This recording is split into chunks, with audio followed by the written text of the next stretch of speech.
તમે શેર માર્કેટમાં પ્રોફિટ તો કરો છો, પણ શું તમને ખબર છે કે ટેક્સ અને ચાર્જિસ કપાવ્યા પછી કેટલા રૂપિયા બચે છે? જો ના, તો આજે ચલો એક એક્ઝામ્પલથી સમજીએ. માની લો તમે રિલાયન્સનો શેર ખરીદ્યો અને થોડા સમયમાં તમને એમાં પ્રોફિટ દેખાયો, તો થોડા સમય પછી તમે એને વેચી માર્યો તો તમે કેલ્ક્યુલેશન કર્યું તો તમને લાગ્યું કે 10,000 રૂપિયા પ્રોફિટ થયો. પણ જો અહીંયા જ એક મોટો મિથ છે, લોકો ભૂલ કરે છે. જો કોઈ પણ શેર એક જ વર્ષમાં ખરીદીને પાછા વેચી મારીએ છીએ તો શોર્ટ ટર્મ કેપિટલ ગેઇન લાગે છે, જે અત્યારે 20% છે. એટલે જો તમે 10,000 રૂપિયા પ્રોફિટ કમાયો હોય તો તમને 20% લેખે 2,000 રૂપિયા ત્યાં જ સીધા ટેક્સ ભરવાનો આવે છે. હવે વચ્ચે કેટલા? 8,000. હજી વાત પૂરી નથી થતી.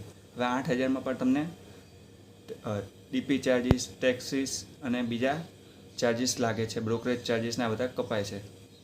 એટલે 8,000માંથી બીજા 500 ગણી લઈએ તો હજી તમને 10,000નું જે તમે સમજતા હતા એના બદલે હજી 7,500 જેવો પ્રોફિટ થશે. પણ જો અહીંયા જ આગળ તમે વધશો તો એક વર્ષ પછી એ જ શેર પાછો વેચશો તો તમને 1.25 લાખ સુધીની લિમિટ મળે છે, જેને કહેવાય છે લોંગ ટર્મ કેપિટલ ગેઇન.